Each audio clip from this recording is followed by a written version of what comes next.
Hi, I'm Eric, that's Steven, that's Lloyd. We just got played, and we just got done playing Horrified, a Ravensburger game.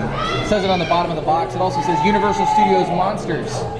Here at the Cloak and Blaster in Orlando, Florida. Join us for Horrified. Woo.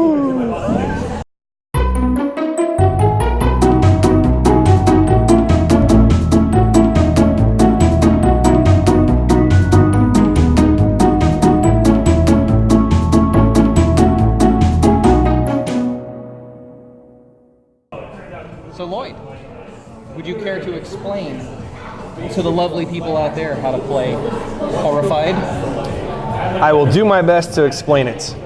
Horrified is a cooperative, almost kind of a monster hunting game where you're essentially going around town, picking up different items to solve the kind of the puzzles of the different monsters, Wolfman, Dracula, Creature from the Black Lagoon.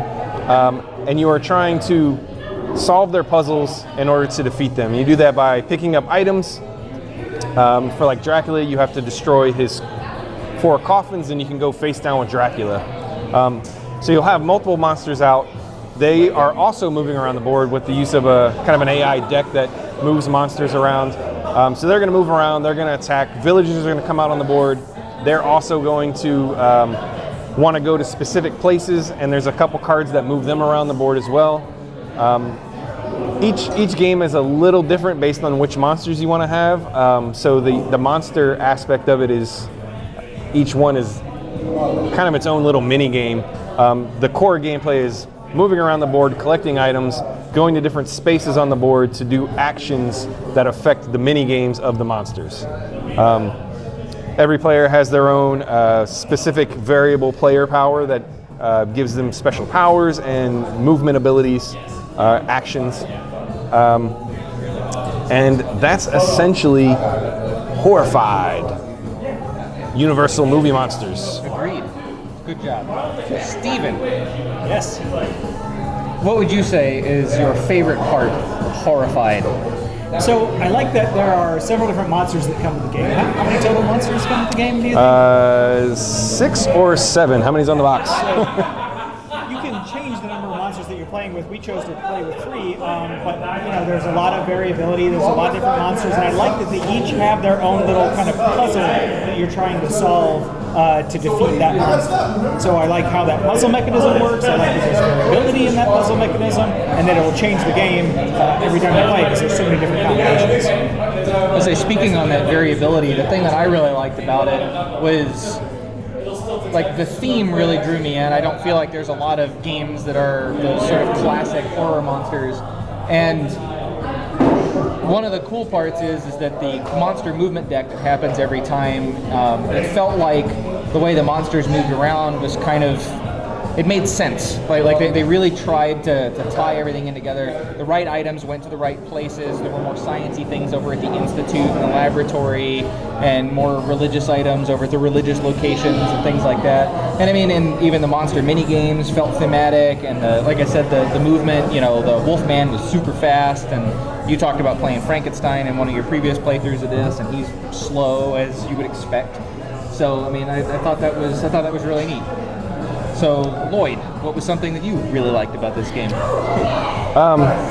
I think the thing I like the most is it is a co-op, and a lot of co-ops they have this degree of difficulty, and it's a good co-op has to be really difficult. And that's kind of a barrier for entry for a lot of players. This is very light in the sense of what you're doing in the game. There's not a lot of complex mechanisms happening. The most complexity comes in solving these puzzles. Some are more difficult than others, but it's just the ease of explaining the rules. I mean, I think I explained the rules to you in 10 minutes, and that's pretty much the rules of the game. But it doesn't necessarily feel like you're limited in what you have. So there's a very ease of play without having to sacrifice and feel just like a filler game. I've played with several different groups, a lot of casual gamers. You guys are kind of hardcore gamers, and it kind of fills in everywhere, and it's a good middleweight, I think, game. So I just like that ease of play without having to sacrifice, because I'm more of a hardcore gamer, and I like fillers, but I don't want to play all fillers all the time, and this gives me something that's in the filler category with a little bit more meat, I think. So. Yeah, I mean, I think that, as a gamer, a hardcore gamer, if you will, I like co-ops that are harder, right? Something like a Robinson Crusoe that's just going to beat you 80% of the time. Yeah. But at the same time, it's nice that this one is lighter, that there's going to be more, you're going to be more likely to win in this one. But I think that it suffers from, and this is what I kind of dislike about the game, is that it suffers from a couple of things related to how the deck is stacked. So the deck can just be stacked against you. You could be basically playing the game perfectly and then lose anyway because of how the deck was stacked. And then to combine with that, when you're playing it for the first time, like I was tonight, there's the problem that I don't really know what those cards are in the deck. I don't really know what's going to happen. A card came up and one of our villagers walked into a monster and got themselves killed. And I was like, I didn't even know a villager could be so stupid. That's something that I disliked about the game. It wouldn't keep me from playing it in the future. I think in the right situation, it's a good game. But that would be the one thing that stood out to me. You are so eloquent, Steven. I will have to riff off of what you said again.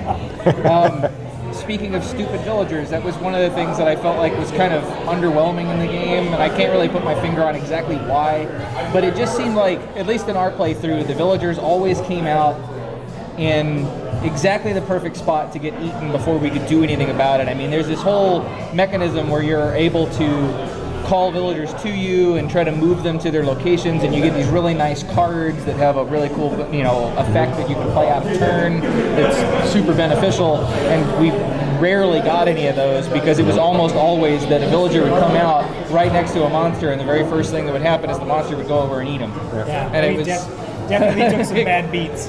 Yeah, and I mean, in talking to, after our first playthrough, there were, I think half of the damage we took in the game was me because I dumped a bunch of items early, and having items on you is really important.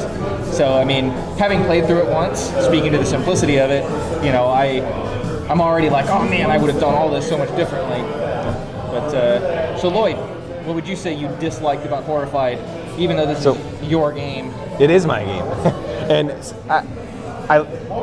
the one thing that I really dislike is I'm just getting into miniature painting. I haven't painted a lot, but I painted other games. And the component quality of these miniatures is, these are really soft figures. Like, they're just not up to standards. And I had a real tough time painting these. Like, the paint didn't seem to stick to them right. The primer didn't stick to them right. And I've used the same paint and primer on other things. And the only thing I could think that was different was these figures are really soft plastic. They're not like typical hard miniature plastic. So I think everything else about the game, the art,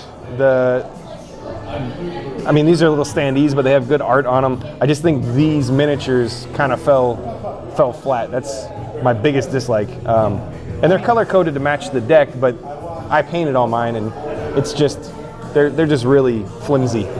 The component quality feels like a mass market game. You've got standees, you've got thin cards, you've got cheap plastic miniatures. I think it's a good production for a budget production, but it's clearly like, let's put this out in there's some nice cardboard chits at least. Yeah, they're thick. Nice thick there.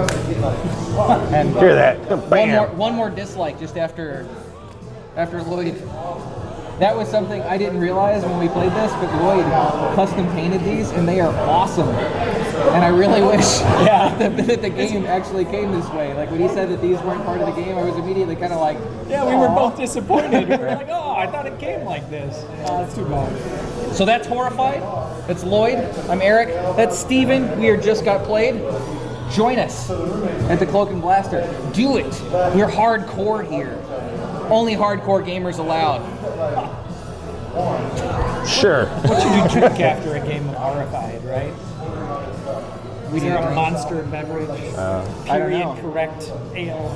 A period correct ale. We'll have to ask. Ask for a suggestion. You can drink the excellent staff here. monocane mixture. Yes. Oh boy. If I asked Matt to